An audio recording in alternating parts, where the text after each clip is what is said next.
Yeah, so I was told at QUT to go and explore what everyone else was doing in the robotics area and then try and do something else in order to build the capacity of the university in robotics.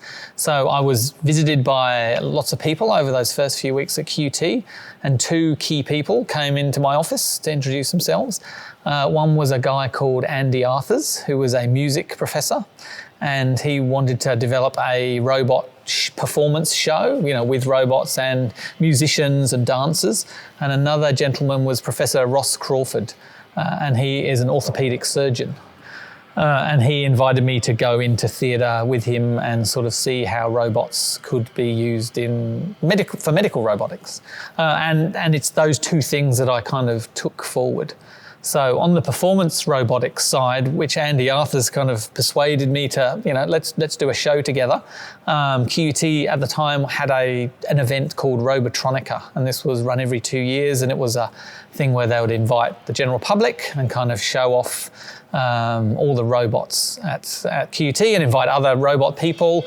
And really, robots was becoming this very big focus in Brisbane. And Robotronica, became one of the world's biggest robot events for the public. And I was thinking the last running of Robotronica, there were 20,000 people came. So a serious number of people.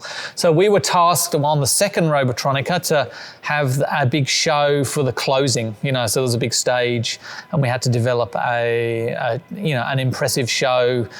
We had to build 50 robots from scratch, choreograph the whole thing. It was a big task. And then I met, as part of that work, I met a gentleman called Jared Donovan, who is an interaction designer in the creative industries area at QUT. I actually randomly met him on a bus. There was a massive hailstorm in Brisbane, and we got stranded together and got talking. I'd known of him, so he wasn't a complete random stranger.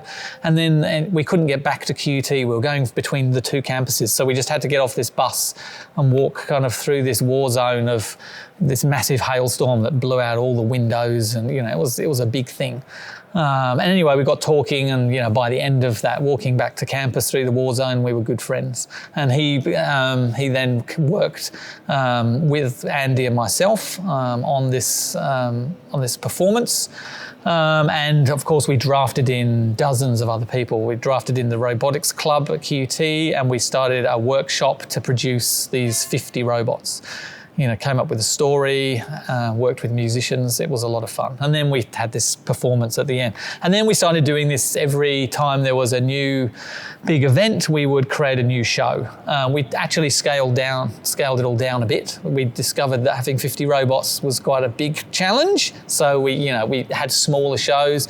And then a few years ago, we developed a kind of a stage play with 3 robots called the Travelling Garden of Life, which was about robots on a space station kind of caring for plants and that sort of stuff. And we ran that 8 times. It was a shortish thing, maybe 10 or 15 minutes long, mainly aimed at kids.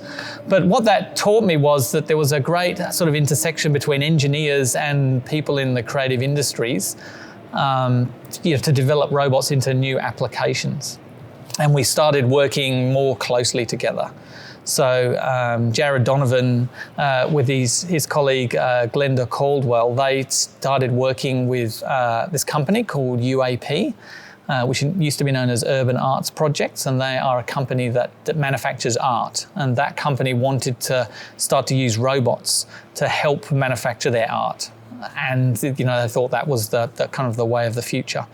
So Glenda and Jared started working within that company to sort of see how they could adopt technology, and the whole thing kind of snowballed from there, and we started a very big project together, which is like a 5-year project, and we're still in the middle of that project now, which is developing new robot technologies for producing large metal artworks. And that's then led to further things like where we're in today, which is a thing called the Advanced Robotics for Manufacturing Hub, which has been set up as a not-for-profit company set up by UAP and QUT with funding from all sorts of sources, and the major funder is the Queensland government. And the aim is to try and repeat the success of getting robots adopted by UAP and try and help other industries adopt robots in a similar way. So everyone gets to hang out here together. We're working on projects together, and sort of generally helping companies, get robots in their business. Now, the other person that came to my office in those early days of QT, Professor Ross Crawford, he's an orthopedic surgeon. So we also developed a group, a medical robotics group, to see if we could use robots to sort of further medicine. So we've had a number of PhD students and postdoctoral research fellows work and develop new methods of using robots in orthopedics, because up until now, robots haven't been used much in orthopedics, and particularly not in minimally invasive orthopedics, where you make very small incisions in people's joints and then have very small and tiny robots go in there and have the surgeon fix things up. So that's another part of my ongoing work.